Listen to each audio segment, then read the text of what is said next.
Good afternoon, man. How's it? Yeah, man, it's always good. It's Always always good, a man. good day to be alive. Absolutely, man. Absolutely.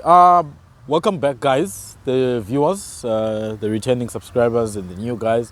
You guys are all welcome. This is just a conversation, although it probably is gonna be a thought-provoking conversation. I don't even want to waste time, man. I want us to look into the issue of the youth problems in South Africa, the issue of the youth in South Africa, and perhaps in Africa at whole. But let's look at South Africa for now. I'm going to talk about, first and foremost, the economic problems that the youth face in the country, man. So we do know that in the next 10 years, the young people will be the adults, young adults and people in their 30s and all that.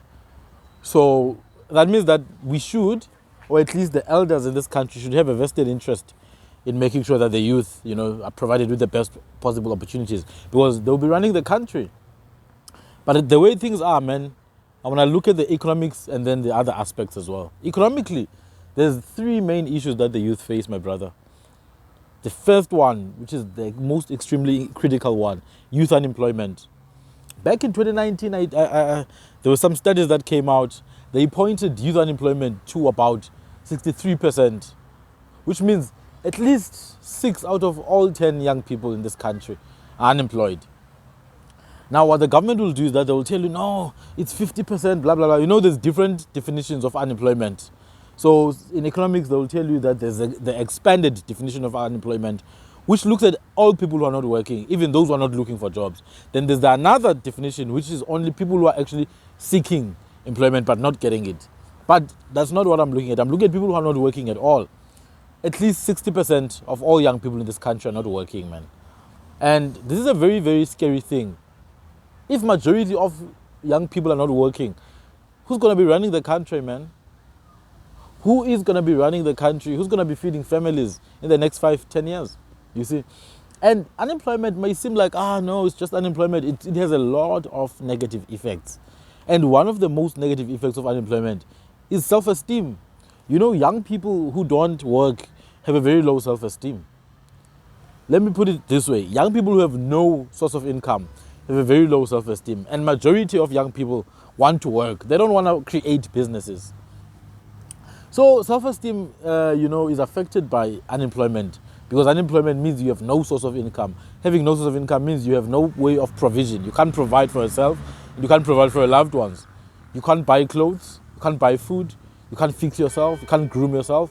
So generally, you'll have a very low. And sometimes you are also neglected by the society, Oh my and goodness. your family members as well treat you like you're garbage. They treat you like garbage. Yeah. And you'll therefore have a very low self-esteem. You'll see yourself in a low light or as less than.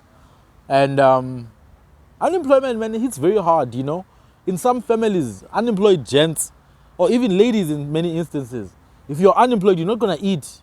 Or before you eat, they give you some words, man. Oh, you don't even work. Even the younger kids don't even respect you. They know that guy doesn't work, so he shouldn't even have a say in family meetings. This is the reality for many people in South Africa.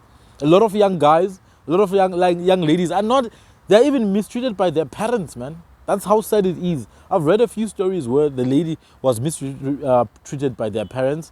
The mother ended up hating her because she's not working. She's not making any money. And there are instances, man, where the older sibling is not able to provide financially, then the younger sibling provides. And then you see the dynamic in the family changes, where the older sibling is treated like a child, whereas the one who has the income is treated like, the real man of the house or the real woman of the house.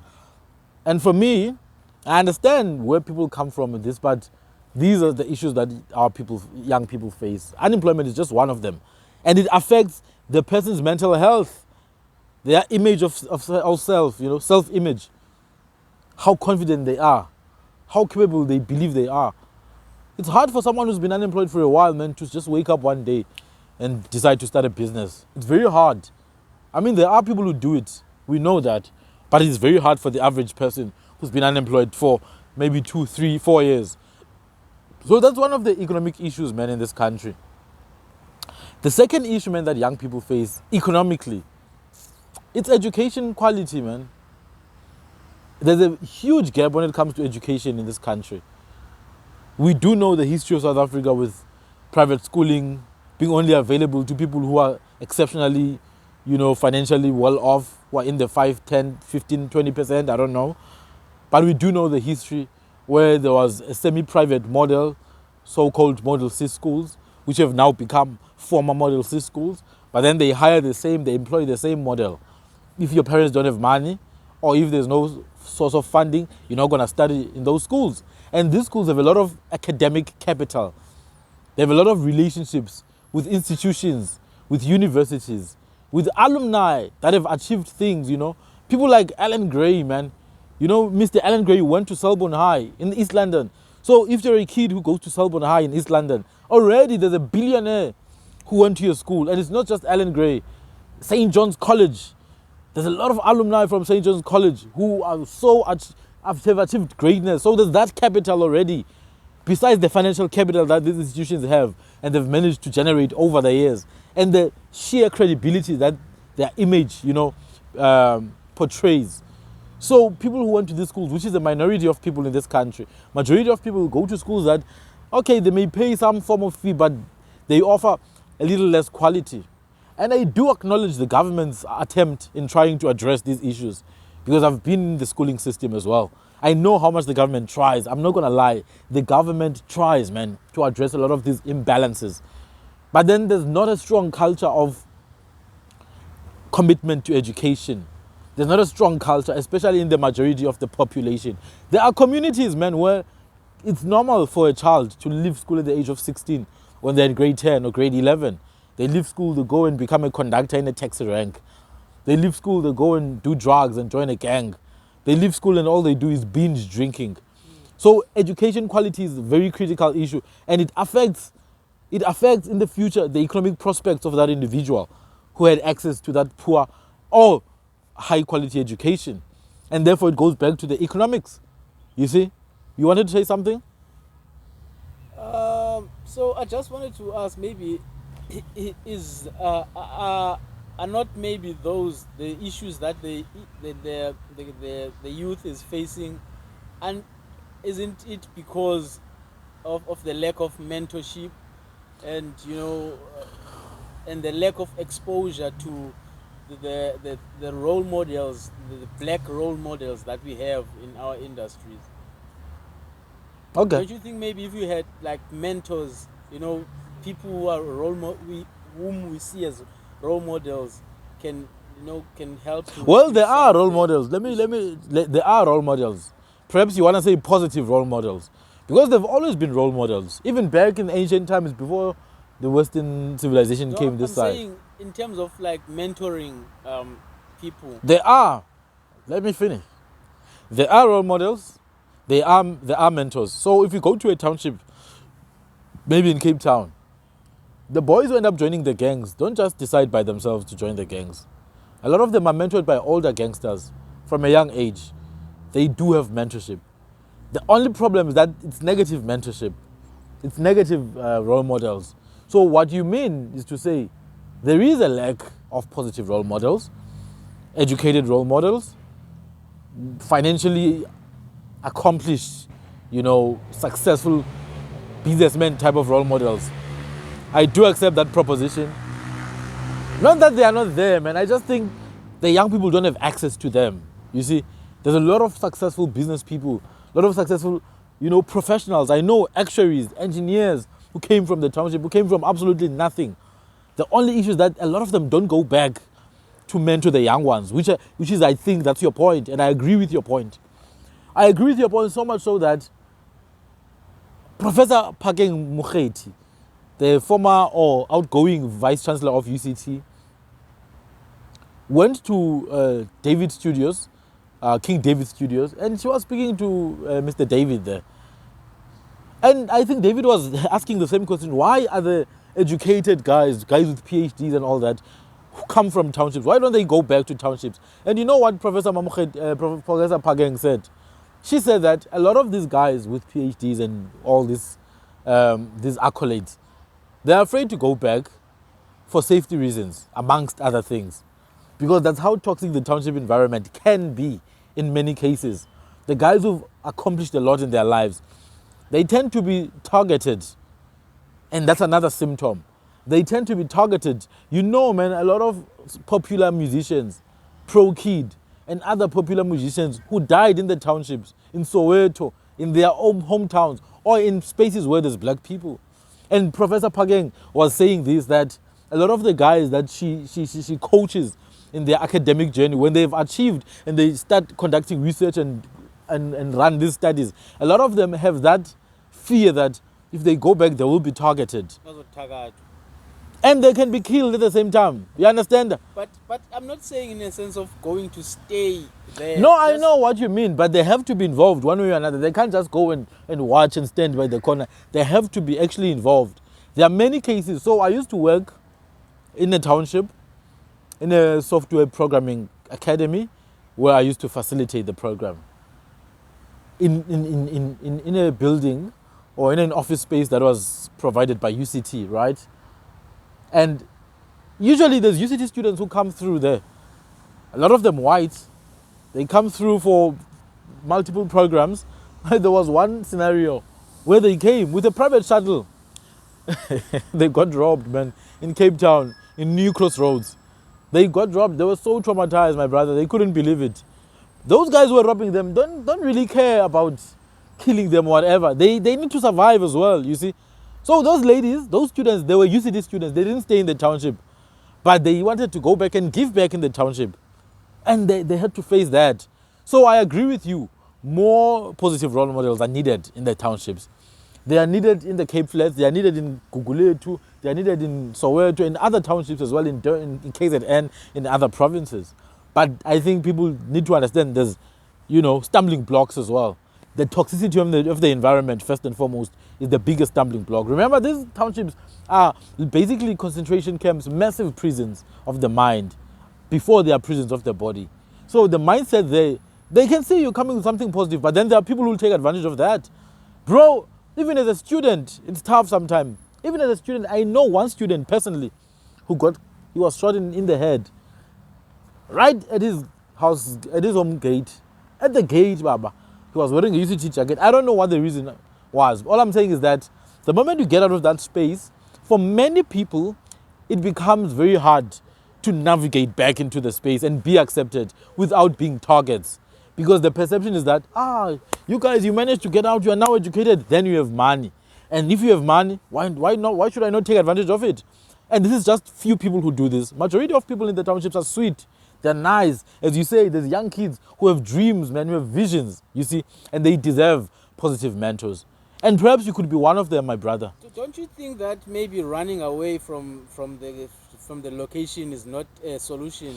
Don't you think maybe just sticking out, even though there are challenges and stuff, don't you think that if you actually stay in the location, even though there are challenges, that can bring about like positive change and, change of the mindset to other people and, get inspired in their dreams that they can achieve them in the near future?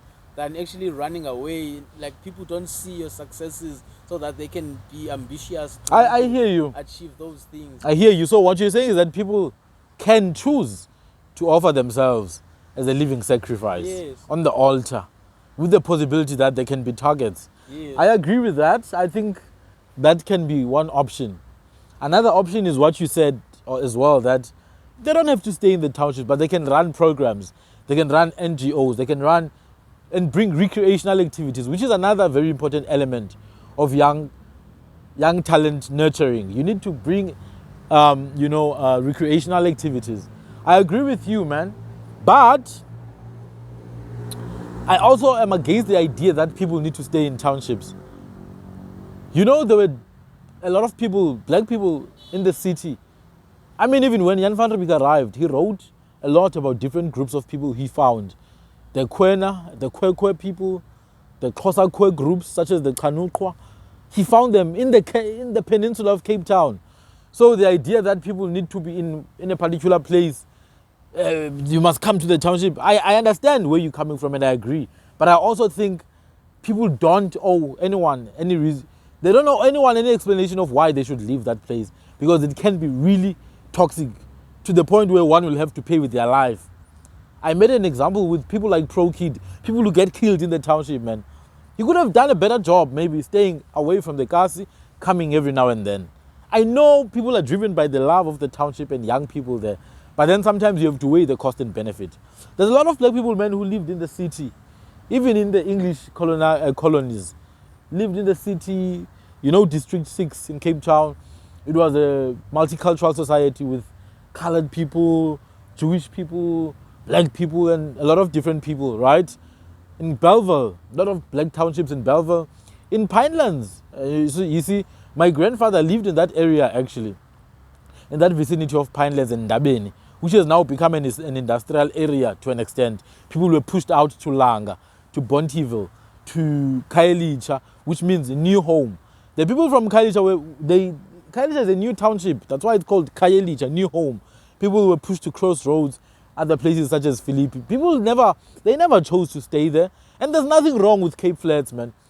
Cape Flats has been occupied since even before the Europeans arrived. There have been people in the Cape Flats, people who used to hunt in that area, people who used to herd animals in that area. But people lived also in the Cape Peninsula. People also lived in the West Coast. You see, people lived in the False Bay area. You can't then push people into this Cape Flats area, which has infrastructure that was built for a particular number of people. So one way, it may seem like a noble cause to stay in the townships because you want to, you know, share this positive influence. But in another way, the infrastructure that just doesn't support some of the needs that you might have as a well-accomplished individual. You see, you might have certain needs, you might need to access certain services and facilities, and the township might not have that. So I understand both people who choose to stay, and I support them, but also people who choose to leave and find alternative ways to leave a positive impact. I also support those ones. Yeah, I think it also has to do with your passion, you know. Yes, where your passions lie. How deep it goes as well. Yeah, how deep it goes. But also how scared you are. Because, man, in some areas, it's really scary to stay in. No, man, I know a guy called Dana Stevens. He's an American. It's a white guy. Yeah. You know, he actually went to stay in the location because he had this dream that he can actually help black people. You know, but these kids always, like, keep stealing his stuff. Exactly. And the kids are not evil. But he didn't stop. Yeah, no, I agree. He kept on going. That's what I'm saying. It depends on you. And those kids, it's the mindset in the area they come from. They don't know better as well. So it's good for that guy Dana to go there and expose these kids to something different. Sometimes it's all about that, man. Exposure. I took one of my, you know, relatives, and then I took them to Cape Town. You know, that's the CBD only. And he immediately saw a tall building with the ETV logo. He was so shocked. Wow, look at ETV. Do you see? Immediately I could see a change. I could tell immediately that this guy is going to change. He's going to change. The more he sees, the more he realizes, the better he's going to become. And that's exactly what happened. He moved from being just, you know, a reckless boy from the township. He's a working individual now. He supports himself. Do you see what I mean? So that exposure goes a long way. So, but that's just the second one now. Exposure and the education aspect, man. The education aspect. We can counter that by bringing positivity into the township. So that's the second economic. And with regards also to education inequality, when you actually look at schools in the location and compare them with schools in the rural areas, you can see that there's like inequality as well. Yeah. Even though they are both black people who live in those communities. So I hear you. I agree. Man, schools in rural areas are even worse. They are worse off, bruh. They don't even have toilets. Sometimes they don't even have buildings and rooms. They have to use containers. So, yeah, man, it's sad, brother. And you have brilliant kids there, man. You've got brilliant, very intelligent kids, very beautiful souls, man, that should be nurtured, that should be taken care of. Ah, my goodness. But we're here, man. That's why we're having this conversation. And the lack of technology as well. The lack of technology. We're moving to this fourth industrial, revolution. Which brings me to, there's a documentary that I watched of these two American guys. They brought drones to Rwanda, rural Rwanda. They use drones to deliver blood. So what the doctor does in that local hospital, he presses a button and then he puts his order. It's like you're ordering something, food, whatever, delivery. Then he presses a button, he puts his order, and then there's a drone airport or a drone port, whatever it's called. Those guys, they put the packages of the blood packages, and then the drones are automated. They take the package, they deliver it, and then they have a particular route that they use. That's a nice way that technology can be used in rural areas. And the nice thing with technology is that it levels the playing ground. With this industrial revolution and technology, you don't need to have had the first, second, and third revolutions. You don't need a steam train now. You don't need coal in many instances. You see, if you have a drone, you can use it. No, That's even better, actually. there are even guys like Chikumbutso from Zimbabwe. From Zim, yeah. Who converts like radio waves into electricity. You see, he didn't have to start in that first TV. Yeah, no. So you can just start immediately, use drones. Yeah. And that's the nice. So I agree with you, the application and employment of technology, which is one of the reasons I like But India. Not only application, like actually giving people the skills to develop and handle yeah, technology. Not just you like taking Using someone it, from yes. outside and Not just consumption, bring but it to you. creation as well. Yes. So that they can create it to solve their problems. That's why I like India a lot, man. See, the Indian government and the Indian population, they're very in tune with technology. Very in tune with technology, man. They use technology, they don't play. So much so that in IT, it has become normal for everyone in the whole world to learn from Indians, from India, with an Indian accent. And you will sit down and you will listen to them. Everything from enterprise resource planning software to, mobile application software, every single thing, man, Indians are going to teach you. And it's not by mistake. They decided to do that, and that's what we can do as well. I think apparently they say that I think India's taxes are low, so tech companies decided to actually have their headquarters in India, so that's why India is like From a business perspective, that's ruling in terms of tech. no. From business perspective, that's good. That's good. But also, we have to give credit to the population. They are actually taking advantage of that. Not only in India. Not only in India, they run it. India, They run everything everywhere in the tech world. Even your big tech social media companies, man, the CEOs, a lot of them are Indians. So those are some of the issues that the youth face. But also, man, the issues are not just economic. A lot of people in this country suffer from drug and alcohol abuse, man, and addiction. You see, there was a study that was done, I think it's from Optimus or the Department of Social Development. And at that time, 29% of the youth admitted to binge drinking alcohol. Not just consuming alcohol, but binge drinking alcohol. They drink so much so that they can forget about the struggles that they face. Think about this, man. You are 23 years old. You have no prospects of a bright future. You don't know where your next meal is going to come from. You don't know when you're going to get a job. You've been looking for the past 2 to 3 years. You couldn't finish university because you don't have money. The only thing you have is a tavern or a shebeen that's next to you. And you can go there with a nice miniskirt, find a guy who's going to buy you alcohol. What do? You go there and you binge drink every single weekend that you get. You know what I think, bruh? For me, I think if they can just remove the music and the dancing, I think many people will stop drinking. They will cry themselves to death in their rooms, man. You see? But there's a study that proves that at least 30% of young people are binge drinking because of the issues that we already see in South Africa, man. You see? So these are not just issues that are on paper. You can see it every single day. And it gets worse, man. Forget about the drinking. Do you know that 1 in every 3 young people in this country before the age of 18 will have been sexually harassed regardless of gender? Let me repeat that for a minute. 1/3 of all young people before the age of 13 will experience sexual violence, my brother, before 18 years, both male and female. So 1 in every 3 male that you see there who has reached 18 years, 1 in every 3, they have experienced sexual violence in this country. These are just the ripple effects, man, of the issues that the young people face.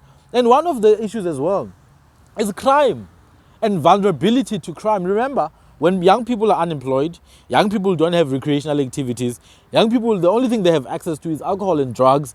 They have dysfunctional families where the fathers are absent in many of the homes, and the police force is useless in many of these communities. Young people are prone, they have a strong inclination towards the only role models they see, which is the car hijackers, which is the robbers, and the guys, the gangsters. So they have a very high likelihood to join the gangs, to establish themselves in at least some kind of social status. So now a lot of young people are vulnerable to drugs and alcohol, but they're also vulnerable to crime, which then translates to more crime for South Africa. And then there's also teenage pregnancy as well. There's teenage pregnancy, which is what happens when young people are not occupied. When people are not occupied, they will get each other pregnant, man. A child at the age of 13, 14, 15, who should be learning calculus somewhere, should be learning algebra somewhere, who should be learning more about themselves. Imagine, bro. You see, they are busy having sex with someone sometimes who's even older than them and having babies. You are 14 years older Yeah, than your baby. exactly, man. You're basically siblings, you see. And tell me, how is that baby going to be raised, man? With what value system? Because that child barely knows herself at the age of 14. And this is just a tip of the iceberg. We haven't started. But these are some of the issues that if we want to fix the country, if we want to fix the continent, if we want to fix our communities, we can't fix our communities with going out there to burn stuff. We can't fix our communities with going out there and blaming everything on everyone else. Yes, we can blame things on people who did them, but at the end of the day, regardless of how much people have victimized you, regardless of how much people have violated you, you have to stand up for yourself. My brother, you need to stand up for yourself, guys. You can't always expect someone else to feel guilty for you. They never felt guilty when they're violating you. Why do you expect them to feel guilty now? So these issues, man, and we're only getting started. These are the issues that if you want to vote for someone in this country, they should be looking at addressing these issues. I heard recently that Nkosazana Dlamini Zuma at the age of 74 is going to be the Minister of the Youth. Imagine, bro. 74 years old, she's going to be a Minister of Youth. What does she even know? This person was born in the 40s, man, or in the 50s. When was she born? Yeah, I think in the 40s. Dynamics have changed, bro. Exactly. In 1948, bro, people were still, our ancestors were still practicing polygamy and all those kind of things in a proper way. It's 2023 now. And the fact that we're still celebrating like Youth Day while we're in this trouble. We shouldn't celebrate Youth Day. There is no Youth Day because there's no youth. It's only zombies. It's only zombies out there, man. Zombies who are hooked on drugs, alcohol. Zombies who are hooked on pornography. They don't have jobs. They are hopeless, depressed. High rates of suicide, man. South Africa is leading the world when it comes to suicide rates. High rates of rape. South Africa is the rape capital of the world. We are the capital of the world with everything that's bad. With the world #1 for murders, man. Each day, my brother. Not even Ukraine can match us. Not even Ukraine, not even Afghanistan can match the number of murders in this country. And of alcohol consumption. Alcohol consumption, my goodness, it's so bad. Rape, it's so bad.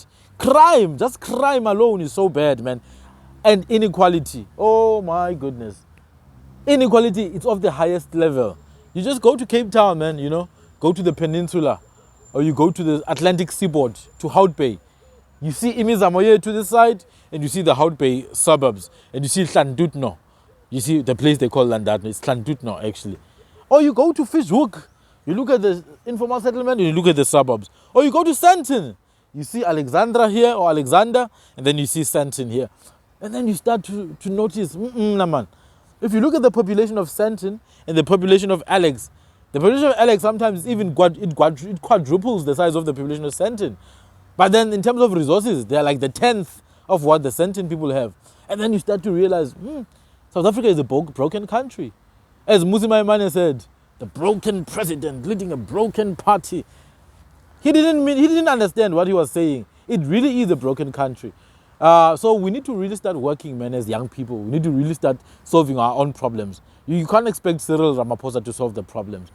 You can't expect Cyril Ramaphosa. We need more young people, men, in politics, more young people in business, more young people as entrepreneurs. But we can continue with this topic in another day. That's something to think about.